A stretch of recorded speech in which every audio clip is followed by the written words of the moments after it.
사랑하는 아버지 하나님, 우리의 기도를 들어주신 주님, 아버지, 이 시간도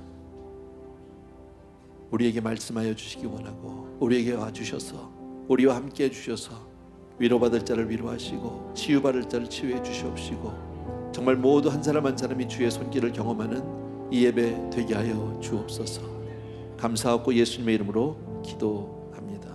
아멘.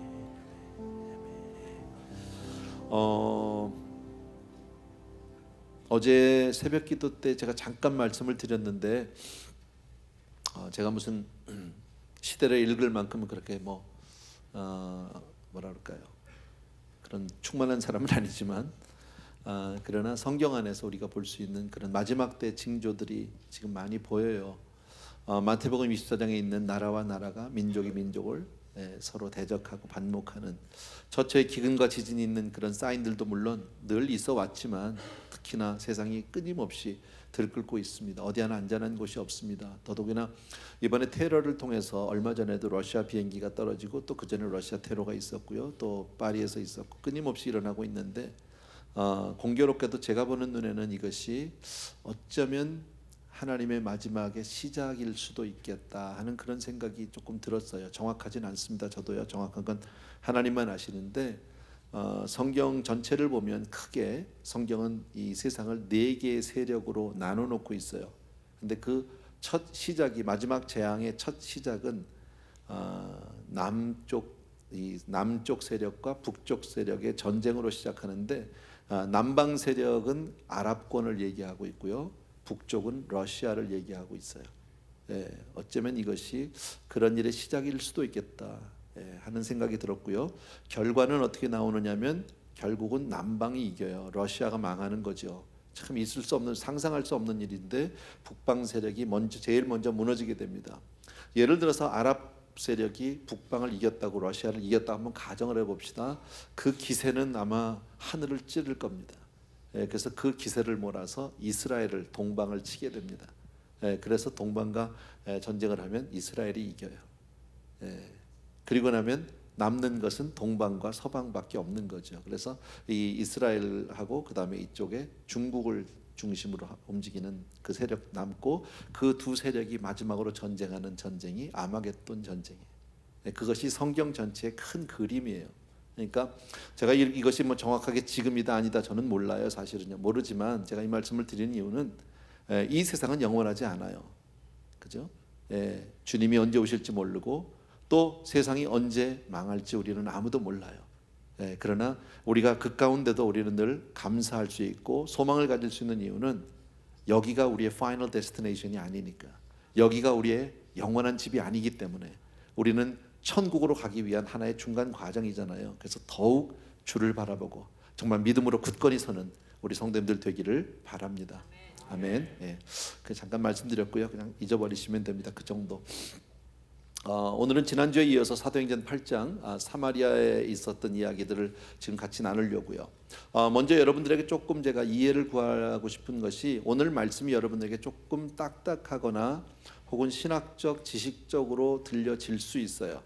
그런데 저는 여러분들에게 신학적이나 지식적인 것으로 접근하고 싶은 마음은 요만큼도 없어요. 한 가지 포커스는 바로 뭐냐면 이 시대야말로 우리가 더 성령 충만해야 되는구나, 더 우리가 성령을 받아야 되겠구나, 못 받은 사람이 있다면 다 받아야 되겠구나. 제 포커스는 그거밖에 없어요. 미리 답을 제가 알려드리고 말씀을 드리는 거예요. 우리가 잘 아는 대로 초대교회에 하나님의 놀라운 그 성령의 역사가 있었죠. 오순절에 성령 강림이 예루살렘에 있었고요. 그 일로 인하여 120문도가 정말 성령 충만을 받고, 그리고 사도들이 나가서 복음을 전하게 되고요. 그로 인해서 많은 사람들이 예수를 믿게 됩니다. 세례를 받게 됩니다. 교회가 생겼습니다. 믿는 무리가 숫자를 더하게 됩니다. 그 가운데 이제 성령 충만한 일들이 몇 가지가 있게 되죠. 스데반의 사건도 있었고요.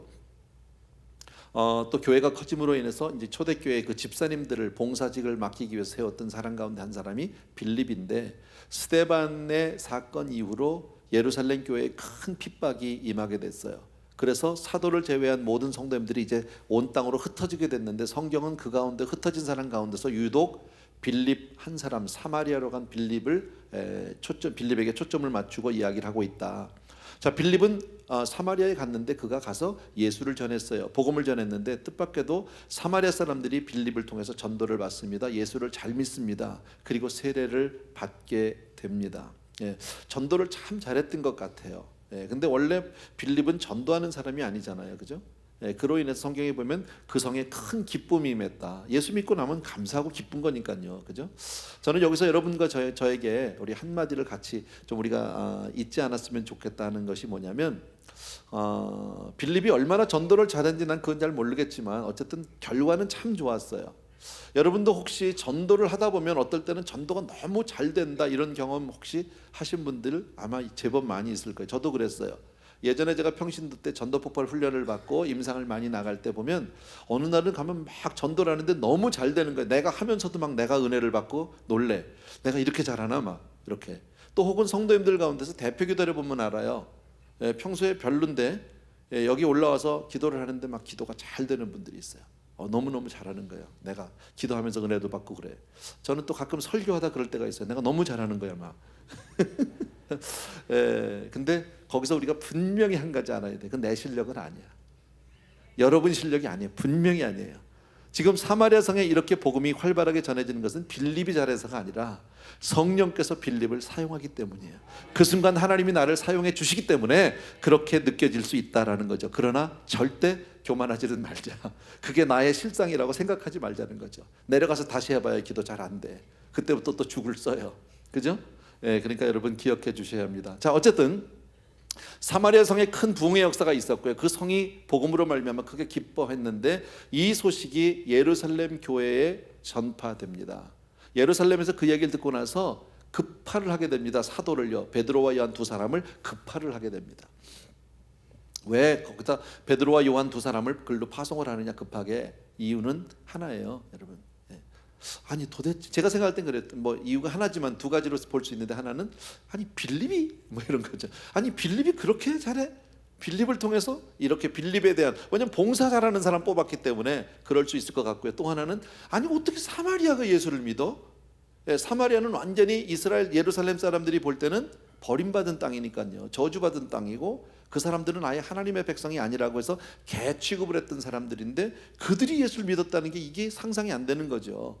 그러나 사실 여기는 우리 사도행전 1장 8절에서 말씀한 것 같이 오직 성령이 임하시면 너희가 권능을 받고 예루살렘과 온 유대와 사마리아로 바로 복음이 전해지는 그 대목이잖아요. 굉장한 역사인데 사실 그래서 베드로와 요한이 그리로 가게 됩니다. 갔더니 가서 보니까 이 사람들이 정말 예수를 잘 믿는 거예요. 예수를 믿고 막 돌아온 거예요. 너무 감사해요. 그런데 그들에게 아직 성령 받은 일이 없으니까 베드로와 요한이 가서 그들에게 안수기도를 하고 그들이 성령을 받았다. 오늘 그까지만 하려고요. 제가 본문 25절이었는데 오늘 해보니까 17절까지 가니까 시간이 다 돼서 다음 주에 그 다음 부분을 해야 되겠더라고 보니까요. 어쨌든 성경에 저희가 안수함에 저희에게 안수함에 저희가 성령을 받더라 그렇게 되어 있어요. 안수기도에서 성령 받았다. 자, 어쨌든 오늘 본문의 이야기는 이제부터 읽을 본문의 이야기는 사마리아 성에 하나님의 성령이 임한 이야기예요. 그걸 가지고 우리가 같이 좀 생각해 보려고요. 자, 지난주에 우리가 봤을 때 그 사마리아 성에 빌립이 가기 전에 이미 시몬이라고 하는 한 마술사가 있었다는 이야기가 있었어요. 그죠? 근데 그 사람들은 그가 마술사인데 잘 모르고 그가 굉장한 능력을 가진 사람, 마치 그가 초능력자고 어떤 하나님의 능력을 입은 사람 같아서 많은 사람들이 낮은 사람부터 높은 사람에 이르기까지 그를 쫓았다. 그리고 그를 따랐고 그리고 그를 높였고 큰 자라고 불렀고 정말 그렇게 얘기했다. 근데 지난주에도 제가 잠깐 말씀드렸는데요. 세상에는 참 이런 일들이 참 많다라는 거죠. 참 너무 안타까운 것은 사람들이 정말 너무나도 어리석게 이런 능력과 기적 앞에서 너무나 맹목적으로 믿어버리는 경향들이 참 많아요. 아무 근거도 없는데 그냥 누가 조금만 어떤 능력을 행한다 그러면 그냥 확 믿어버리고 그들을 의지하게 되고 이런 일들이 참 많다. 심지어는 뭐 지난주에도 말씀드린 모 기업은 뭐 이렇게 면접하는 때 점쟁이가 하나 앉아 있다 뭐 그런 얘기도 우리가 듣잖아요. 그죠? 얼마나 참 우스운 얘기인지 몰라요. 근데 제가 어떤 자료를 찾다가 이렇게 보니까 이런 게 있더라고요. 2000년대 초쯤 되는 것 같아요. 한국에서 1900년도 후반인지 2000년대 초인지 제가 정확한 연도는 모르겠는데 한국의 SBS TV라고 하는 방송국이 있잖아요, 그죠? SBS 방송국에 호기심 천국이라고 하는 그런 프로그램이 있었대요. 예, 근데 그때 나온 그 프로가 뭐냐면 사람에게 있어서의 초능력의 한계는 어디까지인가? 과연 사람에게는 초능력이 있는가? 뭐 이런 거. 예, 그런 타이틀을 달아놓고 사람들이 계속 광고를 하면서 누구를 불러왔냐면은 미국에서 글렌 폴켄스타인이라는 사람을 불러왔어요. 예. 근데 실상 이 사람은 초능력자가 아니고 마술사예요.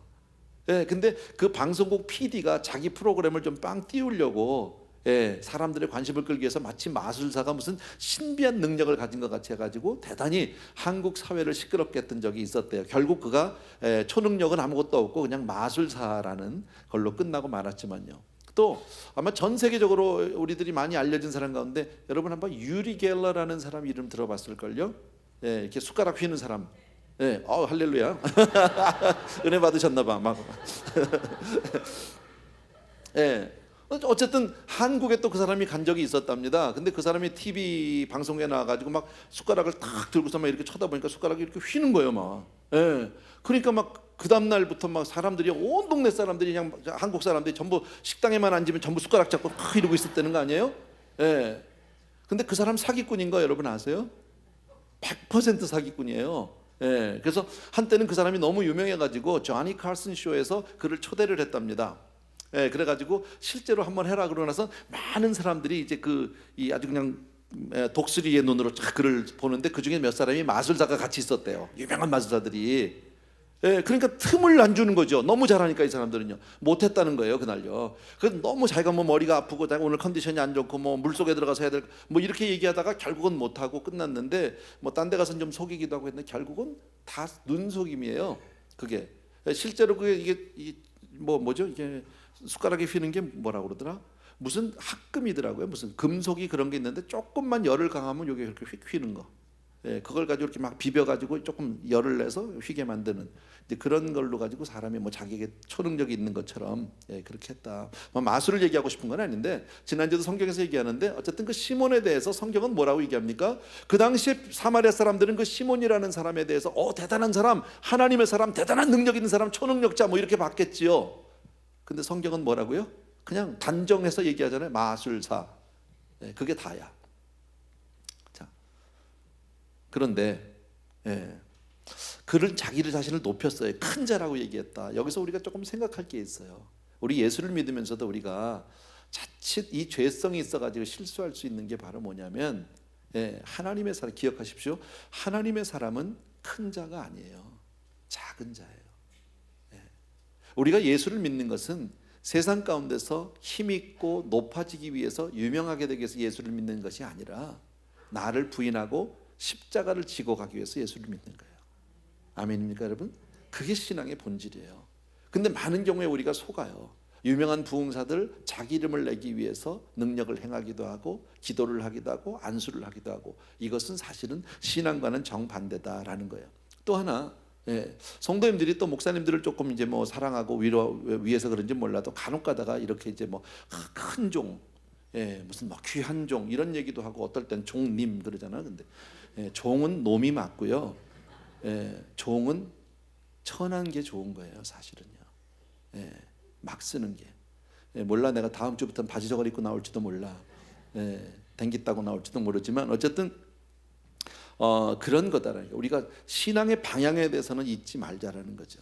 우린 신앙을 통해서 뭐가 되려고 하는 것이 아닙니다. 내가 좀 더 높아지고 내가 좀 더 유명해지고 내가 좀 더 세상 가운데서 알려지고 이게 아니라 어떻게 하면 나를 부인하고 십자가를 지고 주님을 따르느냐. 거기에 우리의 모든 포커스가 있는 줄로 믿습니다.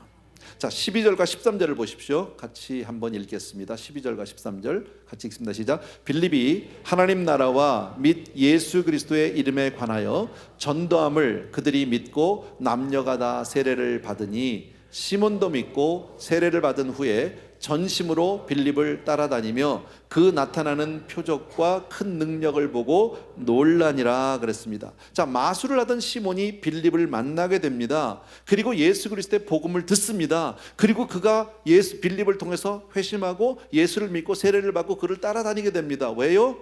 이 사람이 큰 자고 대단한 능력을 행했던 사람인데 본인은 아는 거죠. 가짜를요. 그죠? 마술사 자기는 가짜는 가짜인 줄 알아요. 자기는요. 사람들에게는 아닌 척하고 진짜인 척하지만 실제로는 안다라는 거죠. 또 하나 우리가 여기서 알 수 있는 게 가짜가 진짜 앞에 가면 힘이 없어요. 아세요? 보통 때는 가짜가 더 진짜 같을 수 있는데 짝퉁을 들고는 명품 가게 절대 못 들어가요. 알죠? 있을걸요 좀. 근데 그거 들고 못 들어가. 보통 때 아무 사람 없으면 혼자 아주 자신 있게 들을 수 있어요. 그러니까 가짜라는 것은 그런 거예요, 여러분. 빌립을 통해서 시몬이 알게 된 게 뭡니까? 아, 이거 진짜로구나. 진짜로구나, 여러분. 여기서 우리가 생각할 게, 우리가 정말 진짜로 신앙을 하면, 우리가 물론 진실되게 신앙생활을 하는데, 우리가 정말 참 크리스천으로서 그렇게 신앙을 하면 내 주변에서 나를 손가락질하고 나를 비웃고 비아냥거리고 욕하던 사람들이 심각해져요. 그리고 그들이 달라지기 시작해요. 내가 정말 주님을 진심으로 사랑하고 주님을 믿고 따르면 결국은 그 사람들이 나를 보고 따라오게 되어 있더라. 이게 또 하나의 어쩌면 전도의 방법인지도 몰라요. 요즘 우리가 사는 이 세대에 지금 기독교가 많이 욕을 먹고 있고 크리스천들이 욕을 먹고 목회자들이 많이 욕을 먹어요. 맞아요. 왜요?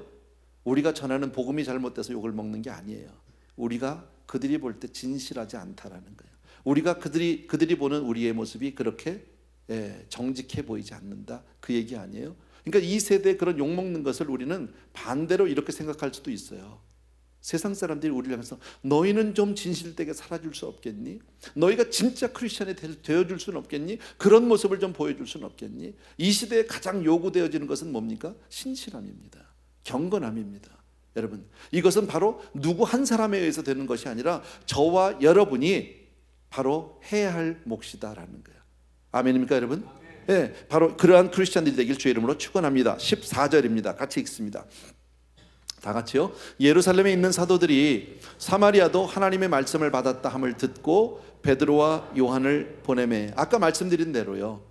어떻게 빌립이 아니면 어떻게 사마리아가 그럴 수 있을까? 정말 사마리아에 정말 그렇게 복음이 전해지고 예수 믿는 사람이 있다는 게 진짜일까? 어떤 의심에서 베드로와 요한을 보낸 겁니다. 아까도 말씀드린 거지만 이 사건은 사도행전 1장 8절에서 예루살렘에서 시작된 복음이 온 유대와 사마리아로 들어간 사건이에요. 그죠? 이것은 하나님의 말씀이 지금 실제로 이루어지는 그것을 지금 확인할 수 있는 거다라는 거죠. 자, 그런데 여기서 우리가 또 생각할 게 바로 뭡니까? 사마리아는 유대인들이 볼 때는 버림받은 땅이고 저주받은 사람들이고 도저히 복음 안으로 들어올 수 없는 사람들임에도 불구하고 복음의 역사가 있었단 말이죠. 그렇기 때문에 우리가 전도할 때 우리가 예수를 믿으면서 편견이나 선입견을 버려야 한다라는 거지. 때로는 우리 그렇잖아요. 우리 뭐 김정은이나 이북 사람들 하는 것들 보면 너무 밉잖아. 막 거기 다 가서 다 죽었으면 좋겠고, 지금 무슨 뭐 아이시스 이런 거 다 죽었으면 좋겠고, 그냥 예수 믿는 사람만 평안하게 살면 좋겠는데, 하나님의 마음은 사람을 구별하지 않는다는 거죠. 누구든지 세상을 이처럼 사랑하사, 하나님은 민족이나 어떤 사상이나 이념이나 어떤 그 지역에 관계없이 모든 사람을 사랑하시는 줄로 믿습니다. 또 하나 볼 수 있는 게 바로 뭐냐면 복음이 전파되어지는 순서예요. 사도행전 1장 8절 다시 한번요. 오직 성령이 임하시면 너희가 권능을 받고 예루살렘과 유대와 사마리아와 땅끝이에요. 자, 그런데 성경을 통해서 보면 예루살렘에 오순절 성령 강림이 임했고 그 예루살렘에서 복음을 전한 사람들은 사도들이에요. 온 유대는 물론 여러 사람이 전할 수 있지만 성경을 사도행전을 통해서 보면 유대를 향해서 복음을 외쳤던 사람은 스데반이었었어요. 그리고 이제 사마리아는 거기도 다른 사람이 있을 수 있겠지만 빌립이라고 하는 한 성도였었어요. 땅끝은요, 앞으로 우리가 보겠지만 사도 바울이다라는 겁니다. 자, 이 얘기는 제가 왜 이 말씀을 드리느냐 하면 이처럼 복음 전파에 있어서 각각의 역할이 다르다라는 거예요. 다시 말씀드려서 이 복음을 우리가 마지막으로 우리 선교를 하고 세계 선교를 하고 전도를 하는데 목사 혼자 할 수 없다라는 거죠. 성도님들만 할 수도 없고 또 선교사님들 혼자서 할 수 없지. 각자 맡은 역할에서 우리가 최선을 다해서 내 사명을 감당해야 할 줄로 믿습니다. 그러니까 땅끝까지 복음이 전파되는 일에는 모든 사람들이 다 쓰임받게 되어야 하는 줄로 믿습니다. 15절이요. 다 같이요. 시작. 그들이 내려가서 그들을 위하여 성령 받기를 기도하니 처음에 있는 앞에 있는 그들은 베드로와 요한, 뒤에 있는 그들은 사마리아 사람, 우리 아는 대로요. 예. 자, 사마리아에 가서 베드로와 요한이 딱 보니까 진짜 예수를 믿었어요. 이 사람들이 믿어요. 그리고 이 사람들이 세례도 받았어요. 예. 그런데 이 사람들이 아직 성령 받은 일이 없구나. 그래서 베드로와 요한이 가장 먼저 성령 받기 위해서 기도했어요. 자, 16절 한 번 더 보세요. 16절이요.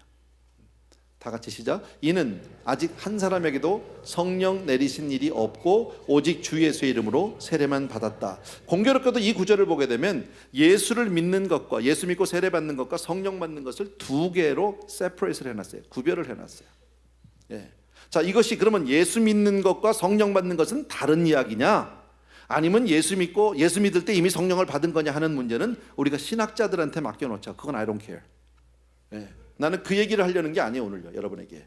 나 예수 믿으면 이미 성령 받은 거 아니야? 뭐 이렇게 얘기할 수도 있고요. 또 오늘 성경을 가지고 아니다, 예수 믿지만 아직 성령 못 받았다고 했지 않냐? 성령 받는 건 또 다른 별개의 사건, 이건 세컨드 블레싱이다, 뭐 이렇게 얘기하는데 뭐 그렇게 볼 수도 있고, 그거 가지고 우리 따지지 말자고요. 중요한 것은 베드로와 요한이 사마리아 가서 분명히 그들을 보았는데 다 예수를 믿어요. 그런데 제일 먼저 한 일이 뭐예요? 그들에게 성령 받게 했다는 거예요. 그러니까 이거 뭐예요? 예수 믿는 사람에게 가장 필수 요건이 바로 뭡니까? 성령 받아야 한다라는 거예요. 그만큼 중요합니다. 이거는 옵션이 아니다. 그러니까 난 예수는 믿지만 성령을 못 받았어. 이거는 어떤 선택의 문제가 아니라 must예요. 누구나 다 받아야 하는 거예요. 저는 우리 성도님들에게 이렇게 말씀드려요. 자, 그럼 나는 성령을 받았을까? 안 받았을까? 뭐 이렇게 생각하는 분이 있을 수 있어요. 받은 것 같기도 하고 아닌 것 같기도 있어요. 네. 분명히 받았어? 그런 사람도 있어요. 네. 근데 어느 게 맞는지는 우리가 신학적으로 따지지 말자고요. 중요한 건 그거예요. 여러분이 받은 것 같아. 그거는 아닐 수도 있어요. 그죠? 내 생각이 틀릴 수 있으니까. 받았을 걸? 그것도 아니잖아요. 분명히 받은 게 아니면 받을 때까지 가자고. 그게 안전하잖아. 안 그래요? 내 영혼이에요. 다른 사람의 문제가 아니야, 이건요. 미룰 수 있는 문제가 아니라고요. 내 문제를 위해서 우리는 신학적인 건 다 돌려세우고, 어쨌든 오늘 성경을 통해서 확인할 수 있는 건 뭐예요? 성령 받는 일은 이렇게 필요한 일이고 꼭 해야 되는 일이구나. 그렇다면 내가 아직 확실하지 않으면 받자라는 거지. 받을 때까지 가자라는 거죠. 아멘입니까, 여러분? 기억해 주시기 바라고요. 한 가지 또 우리 기억할 게 이거예요. 제가 오늘 조금 딱딱하다고 그랬죠. 잘 이해해 주십시오. 자, 성령을 받으면 뭐가 달라지느냐. 자, 사도행전 1장 8절 오늘 또 얘기해야 되는데, 오직 성령이 임하시면 너희가 뭘 받고? 권능을 받아요. 능력이 임한다. 능력이 임한다. 그럼 능력이 뭐예요? 능력이 뭐예요? 그러면 어떤 분들은 또 그래요. 어떤 목사님들은요, 능력이 뭐 병 고치고 귀신 쫓고 이런 게 능력이지, 그걸 능력이라고 한다. 그런 것도 같아. 근데요, 성경을 보니까, 복음서를 보니까 오순절 성령 강림 이전에 병 고치고 귀신 쫓는 일이 있었다 없었다? 예? 있었잖아요. 예수님만 했다? 평신도도 했다? 평신도도 했다. 그죠? 그러면 성령 받으면 권능이 임한다는데 성령 오시기 전에도 병 고치고 귀신 쫓는 일이 있었잖아. 그걸 가지고 우리가 능력이라고 얘기할 수는 없다라는 거예요. 예. 자, 그러면 성령 세례를 받은 사람과 성령 세례를 받지 못한 사람의 결정적인 차이가 뭘까요? 그것만 보면 되죠. 성령 세례 받기 전과 성령 세례 받은 후의 차이점이 뭐냐? 다른 점은, 성령 세례를 받기 전엔 제자들이 예수님을 열심히 쫓았어요. 가르침도 받았어요. 전도도 했고 병도 고치고 귀신도 쫓고 다 했는데, 그러다가 예수님이 순환을 당하시니까, 십자가를 지시니까 다 도망갔어. 성령 받고 나니까 죽음을 두려워하네. 목숨 걸고 가요. 내 생명을 잃어가면서까지도 복음을 부인하지 않아요. 그게 큰 차이예요. 그러면 성경이 얘기하는 능력은 뭐냐? 바로 이게 능력이다라는 거죠. 병 고치고 귀신 쫓는 것, 그게 방언하고 그게 문제가 아니라, 지금 중요한 것은 내가 그리스도를 위해서 죽을 수 있게 되었다라는 거예요. 여러분, 예. 자, 예수 믿고 구원을 얻는 것은 나를 위해서 받는 거예요.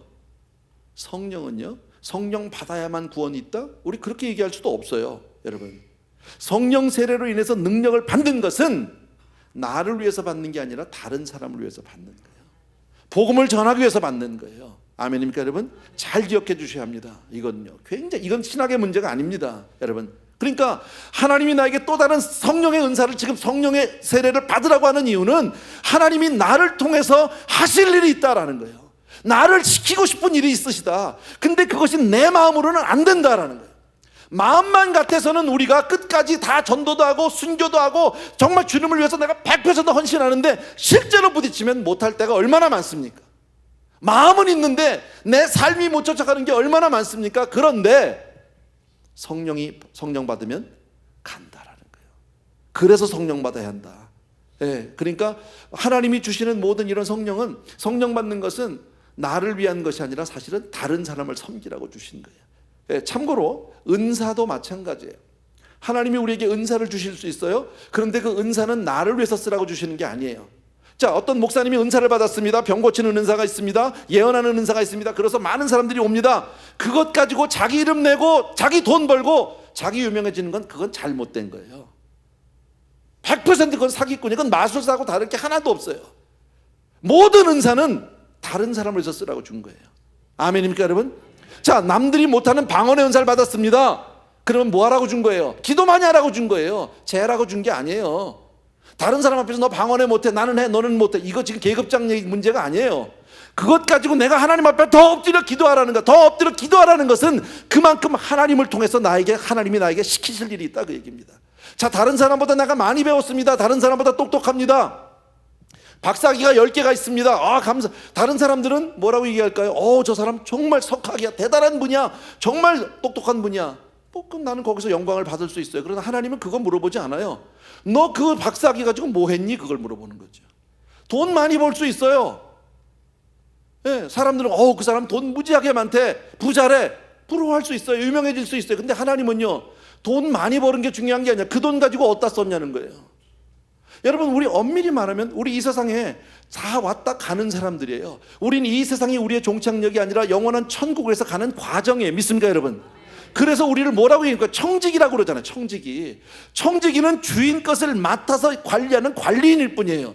주인이 나에게 건강을 맡겼고, 주인이 나에게 돈을 맡겼고, 주인이 나에게 지식을 맡겼고, 나에게 시간을 맡겼고, 다 맡겼다면 주인의 뜻대로 사용하다 가야지. 깔고 앉았다 가면요, 야단 맞는다니까. 우리가 세상 사람으로 살 수 없는 이유가 바로 그거지요. 나에게 주신 모든 은사는 다른 사람을 위해서 사용하라고 주신 줄로 믿습니다. 그러니까 너는 못 배우고 나는 많이 배웠어 가지고 자랑할 게 아니라 많이 배웠기 때문에 못 배운 사람을 위해서 사용해 줘야 한다는 거예요. 그들을 위해서 내가 섬기고 그들을 위해서 내가 희생할 수 있어야 된다. 근데 그 희생이 내 마음대로 됩니까? 안 되거든요. 남을 위해서 희생하고 싶은 사람 아무도 없는데 성령이 임하시면 간다라는 거죠. 아멘. 주님을 보면 너무 잘할 수 있어요. 능력의 근원이세요. 근데 주님은 공생애를 통해서 우리가 확인할 수 있는 것은 당신 자신을 위해서는 한 번도 은사를 사용하신 적이 없으세요. 병 고치는 은사도 있고, 죽은 자를 살리기도 하고, 광풍을 잠잠케도 하고, 엄청난 능력이 있는, 어마어마한 능력이 있는 그분이 당신 자신을 위해서는 한 번도 그 은사를 사용하시지 않더라라는 거예요. 오병이어의 기적을 일으켰어요. 빈들에서 수없이 많은 사람들을 먹이셨어요. 12광주리가 남았는데 정작 자신은 굶주린 배를 채우기 위해서 무화과나무 열매 없는 것 가지고 열매 만들지 않았어요. 열매 정도가 아니라 무화과나무를 다 빵으로 만들 수도 있는 분이잖아요. 안 하셨어요. 물이 변해서 포도주를 만들 수 있는 그분이 십자가에서는 목마르다 하시고 돌아가셨어요. 지금이라도 당장 12영도 더 되는 천사를 부를 수 있고 부릴 수 있는 그분이 로마 군인들에게 질질질 끌려가셨다는 거죠. 주님이 40일 금식을 하시고 광야에서 사단이 와서 그를 시험합니다. 그런데 성경을 보면 여러분 보십시오. 마태복음, 누가복음에 보면 다 나와 있는 게 뭡니까? 마귀가 떠남에 천사가 와서 수종들더라요. 순서가. 아니, 천사를 보내줘서 도와주려면 마귀 있을 때 보내줘야지. 그래야 좀 예수님이 도움을 받지. 마귀 다 떠났는데 그때서 천사가 오면 뭐야? 아니, 남의 돈을 빌려줘도 지금 당장 페이머니 없을 때 줘야지. 안 그래요? 빚 딱 갚은 다음에 앉아있는데 그때 돈 주더라. 미국이 그러잖아요. 돈 필요 없는데 자꾸 은행에서 편지 오잖아. 크레딧 쓰라고. 정말 돈이 필요한 사람은 가면 한 푼도 안 줘. 그런 거 아니에요? 지금 제가 무슨 돈 얘기를 하려는 건 죄송합니다. 쓸데없는 얘기해서. 어쨌든 우리에게 주시는 모든 은사, 우리에게 주시는 모든 성령의 능력은 나를 위해서 쓰라고 주신 것이 아니라 이웃을 섬기라고 주신 것인 줄로 믿습니다. 그런데 간혹가다 어리석게 자기가 섬기고 봉사하고 이러면서 그걸로 자기를 드러내고 자랑하는 사람들이 간혹 있다라는 거예요.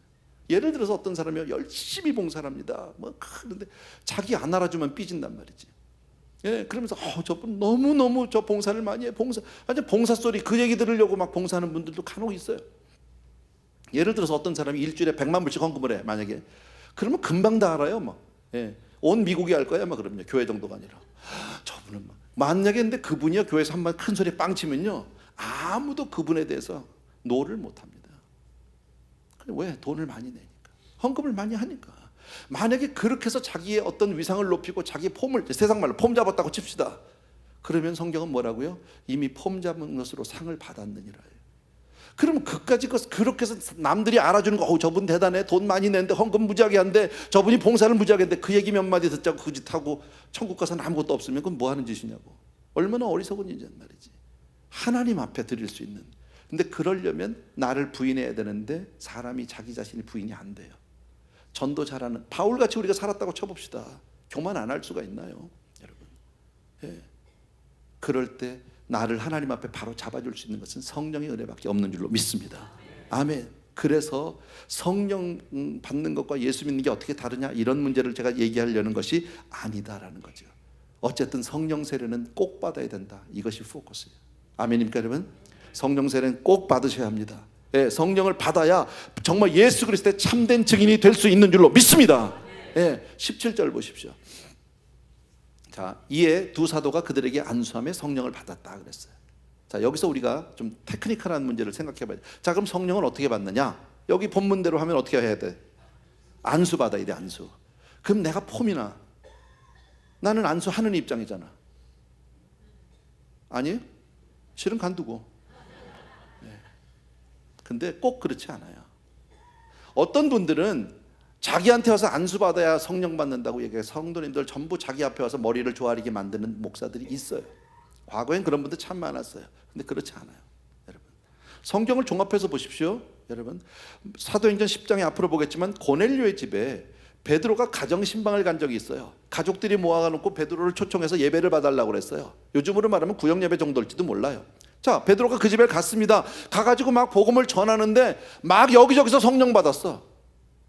베드로가 너무 한심하게, 너무 당황이 되는 거예요. 왜냐면 내가 뭐 성령을 받아라 이런 적도 없고, 뭐 안수를 한 적도 없고, 기도해 준 적도 없는데 설교하는데 막 성령이 빵빵빵빵 터진단 말이죠. 이거를 자기도 이해를 못 하겠다고 예루살렘 총회에 가서 이 간증하고 보고하는 장면이 11장에 나와요. 사도행전 11장에. 그 베드로가 볼 때 왜 얘들이 혼자 성령을 받아? 그걸 자기도 몰라. 그게 지금 이방에 처음으로 성령이 임하는 거죠. 어떻게 보면 베드로는 이방을 위해서 복음의 문을 열고 성령 세례를 받게 하는 그 아마 장본인인 것 같아요. 사마리아에 가서도 그랬죠. 지금 이 고넬료는 이태리 사람이잖아요. 유럽 사람에게 처음으로 성령을 전하게 되는 그런 역사를 베드로를 통해서 나타난단 말이죠. 또 오순절 성령 강림 어떻습니까? 오순절 때 누가 안수했습니까? 누가 설교했습니까? 아니요, 그냥 모여서 기도했다고. 그러니까 성령을 받는 모습은 여러 가지가 있어요. 그냥 모여서 기도할 수도 있고, 말씀을 듣다 받을 수도 있고, 안수를 받을 수도 있고. 예, 그러니까 이건 방법론이 아닌 거예요. 사도행전 2장을 보게 되면 처음에 베드로가 그들에게 설교할 때 많은 사람들이 듣고 어찌할꼬 그랬더니 뭐라 그러니까 너희가 각각 회개하고 주 예수의 이름으로 너희가 세례를 받으라. 그리하면 성령을 선물로 주시리니. 우리가 예수를, 그러니까 성령 받는 조건은 딱 하나밖에 없어. 예수 믿는 거예요. 회개하고요. 아멘. 여러분, 안수에 있지 않다는 걸 기억해 주십시오. 어떤 사람에 가서 누구에게 가야만 받아, 목사하고만 기도해야 된다, 그런 거 없다라는 거예요. 그런 고정관념에 나를 묶어놓으면 목사가 아니면 안 됩니다. 왜냐하면 내가 믿음을 제한하고 있기 때문에. 예를 들어서 어느 집에 신방을 가는데 꼭 담임 목사님이 와야 되는 거는요, 담임 목사가 안 가면 절대 안 돼요. 꼭 가야 돼. 그거는요. 왜? 다른 사람이 가면은 마음을 안 열려요. 자기가 그렇게 정해버렸다고. 그게 그렇지 않아요. 하나님께서 주시는 선물인 줄로 믿습니다. 또 성령 받으면 어떤 일이 있냐, 뭐 방언을 한다 할 수도 있어요. 안 할 수도 있고. 그죠? 오순절 성령 강의 때는 성도님들이 120문도가 막 각 나라 말로 성령 방언을 했다고 나와 있지만 사마리아에서는 방언했다는 얘기가 없어요. 고넬료 집에서 방언했다는 얘기가 없어요. 방언할 수도 있고 안 할 수도 있어요. 그건 중요한 문제가 아니야. 중요한 건 뭐라고 그랬어요? 성령 받으면 주를 위해서 생명까지 드릴 수 있다라는 거예요. 주를 위해서 살고 싶어진다. 복음을 위해서 내 삶을 희생하고 던질 수 있다라는 거예요. 그게 달라진 거예요. 여러분, 그게 큰 능력인 줄로 믿으셔야 합니다. 아멘. 꼭 기억해 주십시오. 여러분, 능력은 어떤 무슨 우리 눈에 보이는 거 병 고치고 넘어뜨리고 뭐 이런 게 아니에요. 환상 보고. 그것을 성령은 능력이라고 얘기하지 않고 예수를 위해서 내 삶을 드릴 수 있는 것, 복음을 위해서 내 생명까지라도 드릴 수 있는 것, 아낌없이 하나님을 위해서 희생하고 손해볼 수 있는 것, 그게 진정한 능력인 줄로 믿습니다. 그러기 위해서 성령을 받으셔야 한다는 것. 아멘. 여러분, 나는 그것까지는 싫어, 그냥 이럴 수 있어요. 또 그냥 나는 예수 믿고 천국 가는 걸로 난 so happy 이럴 수 있어요. 오케이, 뭐 그래도 괜찮아요. 근데 생각해봐요. 어차피 한 번 왔다 가는 인생이에요. 잠시 잠깐이 아침 안개와 같은 인생인데 하나님 앞에 가서 선 그날 아무것도 한 게 없이 그냥 예수 믿고 구원 얻은 걸로 가겠느냐? 아니면 그래도 주 앞에 내가 좀 쓰임받다, 하나님 앞에 가서 칭찬받을 것이냐? 그건 우리가 택할 문제예요. 알겠어요? 그렇기 때문에 나는 여러분 한 분 한 분이 성령 받게 되기를 바라요. 아멘. 정말 하나님의 성령으로 충만하게 되기를 주의 이름으로 축원합니다. 아멘. 이 시간에 우리 같이 한번 찬양 드리고요. 우리 오늘 부흥회는 아니지만 부흥회 같이 찬양 한번 해보려고요. 은혜가 풍성한 하나님은.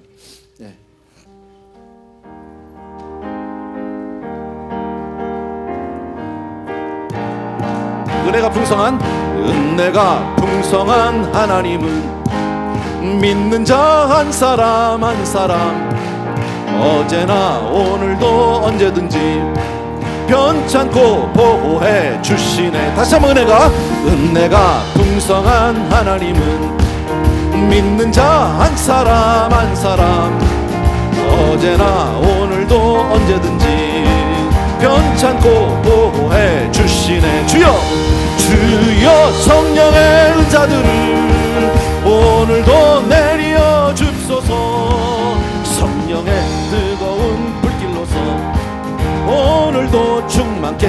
마지막이요. 주님의 기쁘신 은혜만을 세상에 널리 전하리라. 하늘의 능력과 권세로서 오늘도 입혀 주옵소서.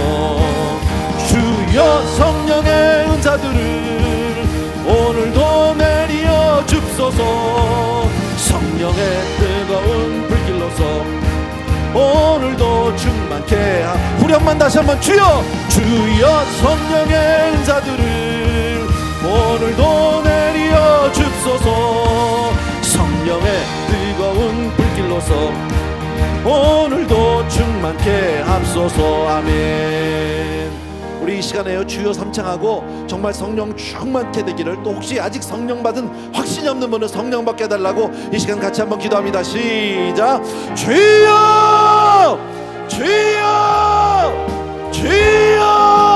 할렐루야. 나의 사랑하는 우리 아버지 하나님, 이 시간에 우리 귀한 성도님들과 더불어서 간절히 기도합니다. 아버지, 우리 사랑하는 성도님들 한 분 한 분이 정말 하나님의 영으로 충만케 되기를 간절히 소원합니다. 주님께서 아버지 이 시간도 기름 부어주시기 원합니다. 사랑하는 성도님들 오늘도 말씀해 주시기를 간절히 소원합니다. 아버지, 나의 사랑하는 우리 아버지 하나님, 주님께서 아버지 하나님의 주여 우리 사랑하는 성도들 위해 오늘도 사명을 따라서 살 수 있도록 도와주시기 원하고, 한 번 왔다 가는 인생 가운데 주님을 온전히 만나고 주를 위해서 살아갈 수 있도록 은혜를 베풀어 주시기를 간절히 소원합니다. 참으로 고마우신 내 아버지 하나님, 한 분 한 분이 오늘도 기름 부어 주시기를 원합니다. 말씀하여 주시기를 원합니다. 주의 영으로 충만케 되기를 원하고, 하나님 주의 성령 받은 것을 분명히 알게 도와주십시고, 주를 위해서 내 삶을 드리고 봉사하고 헌신할 수 있도록 도와주시기 원하고, 아버지 더 나아가서는 예수 위해서 내 생명까지 드릴 수 있는 그런 사람들이 되도록 도와주기를 간절히 소원합니다. 하나님의 영으로 주여 우리 사랑하는 성도들 한 분 한 분이 충만케 되기를 원하고, 아버지의 온전히 성령의 기름 부음을 받게 도와주기를 원합니다. 주님 앞에 시간 간구합니다. 예수 그리스도로 회개하고 주여 정말 각각 주의 은혜를 구합니다. 아버지여, 이 시간 말씀하여 주시옵소서. 이 시간 우리에게 기름을 부어 주시옵시고, 하나님의 능력으로 우리 사랑하는 성도들 머리 위에 이 시간도 기름 부어 주시옵소서. 오 할렐루라바 고라바라바 산다라바 고라바리리리리라바 산디야바카라바. 아버지, 나의 사랑하는 내 아버지 하나님, 귀한 성도님들 오늘도 말씀하시고, 주여 정말 사마리아 성에 있었던 그 역사가 오늘 우리에게도 일어나게 하시고, 이 마지막 때에 주여 정말 아버지의 하나님을 위해서 아버지 일어나는 백성들이 있게 도와주시기 바라고, 복음을 살아드리는 귀한 역사들이 일어나게 도와주시옵소서. 사랑하는 아버지, 주님을 찬양합니다. 주님을 경배합니다. 오늘도 주의 말씀이 우리에게 이루어지기를 간절히 소원하옵고 예수님의 이름으로 기도합나이다. 아멘. 참으로 고마우신 우리 아버지 하나님, 부족한 종이 우리 사랑하는 성도님들 위해서 간절히 간구합니다. 이미도 예수 그리스도를 나의 구주로 주님으로 믿고 세례를 받은 귀한 영혼들이 이 자리에 있는데, 아버지 하나님, 주여 정말 부족한 종이 정말 우리 성도님들에서 기도합니다. 한 분 한 분 성령의 충만함이 임하게 도와주시옵소서. 성령 세례를 받게 하여 주시옵소서. 한 번 와갔다는 삶에 정말 주를 위해서 살아드릴 수 있도록 도와주시기 원하고, 정말 하나님 앞에 기쁨으로 자랑스럽게 정말 칭찬받는 영혼들이 될 수 있도록 하나님 아버지, 우리 귀한 성도님들을 축복하시고 사용하여 주시옵소서. 예수님의 이름으로 기도합나이다. 아멘. 고맙고요. 광고는 아닌데요, 그냥 여러분들에게 뭐라 그럴까, 좀 주의하셔야 될 것 같아서, 오늘 아침에 우리 권사님 중에 한 분이 새벽에 전화를 받으셨어요. 3시에요. 그러면서 아들 이름을 대는 거예요. 그래서 그 아들이 지금 이머전시에 있다고. 같이 안 사시니까 좀 떨어져 있는데 아들 이름을 딱 대면서 네 아들인데 지금 굉장히 위험한 처지에 있다. 어디에 있느냐고 물어보니까 대답은 안 하고 지금 이머전시라고만 얘기하면서 자꾸 뭐 은행이 어디냐 물어보고, 이제 이런 보이스 피싱이 있었어요. 피싱이. 근데 권사님들도 우리 대부분 다 그렇지, 영어가 그렇게 뭐 잘 안 되시니까 듣고 또 새벽에 그런 얘기를 들으면 얼마나 마음이 불안합니까, 그렇죠? 요즘에 뉴스를 통해서, 미디어를 통해서 그런 일들이 아마 간혹 있는 것 같아요. 저도 지난 토요일 날 낮에요, 제 전화를 받았어요. DWP라고 그러면서 전화가 왔더라고요. 그런데 돈을 안 냈다고. 그래서 돈을 다 낸 것 같은데 왜 그러냐고 그랬더니, 어쨌든 자기네 기록에는 돈을 안 냈는데 네가 지금 당장 돈을 안 내면 전기를 끊을 거라고. 그래서 제가 듣다가 이게 그거로구나. 그래서 물어봤어요. 갑자기 너 패밀리가 있니? 그러고 물어봤어요. 그랬더니 조금 당황하더라고요. 너희 자녀들도 있니? 그러고 물어봤어요. 그랬더니 조용히 전화를 끊더라고요. 아마 그런 전화들이 많이 있는 것 같으니까 혹시라도 절대 관공서라고 그러고 뭐 DWP라고 그러고 경찰서라고 그럴 수 있고요, 소셜 시큐리티 오피스도 있고, 어쨌든 그런 전화들이 많이 오나 봐요. 또 아들 자제분들 이름까지 대면서 사람들이 전화가 오면 당황할 수 있는데, 어쨌든 당황하지 마시고 속지 않게 되길 바라고요. 세상이 얼마나 무서운지 몰라요. 어쨌든요, 좀 얘기가 빗나가긴 했지만 자리에서 조용히 일어나셔서 우리 마지막 절 한 번 더 드리고 나서 마지막 기도하고 마칩니다. 주님의 기쁘신 은혜만을 세상에 널리 전하리라. 하늘의 능력과 권세로서 오늘도 입혀 주옵소서. 주여 성령의 은사들을 오늘도 내려 주소서. 성령의 뜨거운 불길로서 오늘도 충만케 합소서. 아멘. 참으로 고마우신 우리 아버지 하나님, 오늘도 말씀을 통해서 이 시대에 가장 요구되어지는 정말 성령의 세례를 받기를 원하고 성령의 충만 받기를 원해서 아버지께서 이 말씀을 주신 줄로 믿습니다. 귀한 성도님들 한 분 한 분 위해서 다시 한번 하나님께 간구합니다. 모든 성도님들이 성령 받게 하여 주시기 원하고 충만 받게 하여 주셔서 주를 위해서 남은 삶을 온전히 드릴 수 있도록 축복하여 주시옵소서. 오늘도 우리에게 귀한 예배를 주심을 진심으로 감사합니다. 아버지, 이 예배가 오직 하나님께로만 향하고 하나님께로만 드리고 있사오매 아버지여 받아주시기 원하고, 특별히 오늘 성도님들이 아름다운 예물들을 저마다 정성껏 준비해서 주께로 올려드리는데, 이것이 아버지여 정말 아버지 하나님께 드리는 우리의 모든 것이고 우리의 삶의 전부입니다. 우리 귀한 성도님들을 다 받으셔서 주님께서 축복하시고 사용하여 주시옵소서. 이제는 우리 주 예수 그리스도의 은혜와 하나님 아버지 그 무한하신 그 사랑하심과 성령님의 오늘도 충만히 기름 부어서 정말 세례 주시는 놀라운 은총이 이 자리에 있는 모든 사랑하는 성도님들을 위해 이제로부터 영원토록 함께 계실지어다. 아멘.